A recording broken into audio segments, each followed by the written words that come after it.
Welcome to the new Camtasia Studio. We encourage you to watch and play with this Getting Started project video to learn some of the most important concepts of using the editor.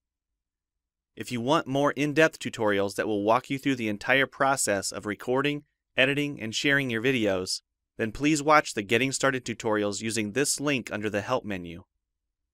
The editor is divided up into three main areas: the clip bin, the timeline, and the canvas.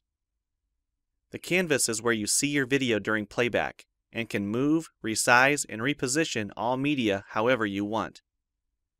The timeline is where you assemble and edit your video. At the top of the timeline, tick marks represent time in terms of minutes and seconds. When building a video, you'll work in a horizontal manner, beginning from the left and moving sequentially through time toward the right. The tracks are layered on top of each other, so media you add on higher tracks is viewed on top of media on lower tracks in the canvas. For example, this callout is placed on top of the video track on the timeline, and therefore is on top of the screen video on the canvas. If I drag the video track on top of the callout on the timeline, the callout is now hidden behind the video on the canvas. Use the zoom slider to magnify the view of the timeline.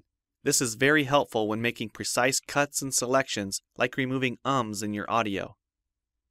New media can be dragged and dropped on an existing track, or a new track is automatically created when media is dropped at this location at the top of the timeline. To change the position of a clip on the timeline, just drag it. To change the duration of a clip, drag the edges in either direction. An important part of the timeline is the playhead. To view your video, click play. Notice how the video and the timeline's playhead stay in sync. Click anywhere along the timeline and the playhead moves to that point. To remove a portion of your video, make a selection with the green in point and red out point. Then click the cut button. If you don't want media cut on a specific track, just click the lock icon. If you make a mistake while editing, press Ctrl-Z on the keyboard to undo, or choose Edit Undo.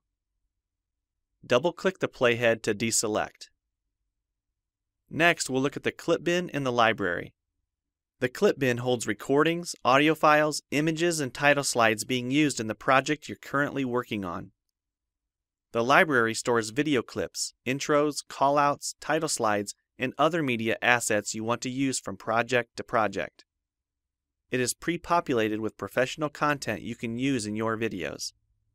You can download more media from our website by clicking this link. You'll find a lot more music, callouts, and animated titles to use in your projects, and it's all free.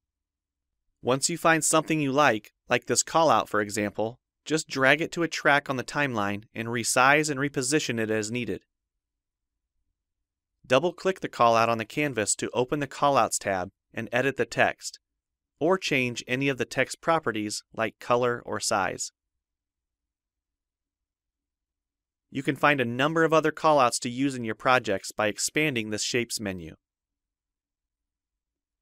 You've probably noticed the video zooming in and out at times, for example here when it's zooming into the timeline. To learn more about adding and customizing zoom and pan animations to your video, check out the other Getting Started tutorials on our website. We've talked about some of the tabs already, but be sure to explore the others for adding and editing special effects. If they don't all show up as tabs, click on the More tab to explore others, like the speech-to-text capabilities and captions, and the improved quizzing. Also, transitions can now be dragged directly to the timeline and added on top of clips. So we've shown a few ways you can navigate and edit your video. But how do you get content into your video? To make a new screen recording, click the Record the Screen button. If you already have an audio or video recording you'd like to use, click the Import Media button. When you're done with your video project, you'll need to click the Produce and Share button to create a shareable video. Expand this menu to see a variety of presets. We have a new video player that plays back your MP4 video and includes other interactive features like table of contents, closed captions, quizzes, and even hotspots. These features are available when hosting your video on TechSmithScreencast.com or the video and player on your own web server.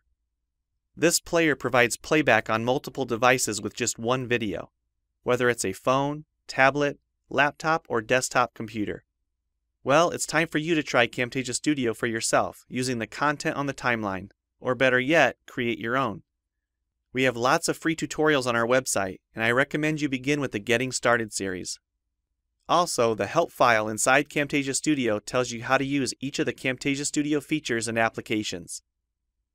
One last thing, if you ever want to open this Getting Started project again to view or practice with, use this link here. Thanks for watching, and we hope you enjoy Camtasia Studio.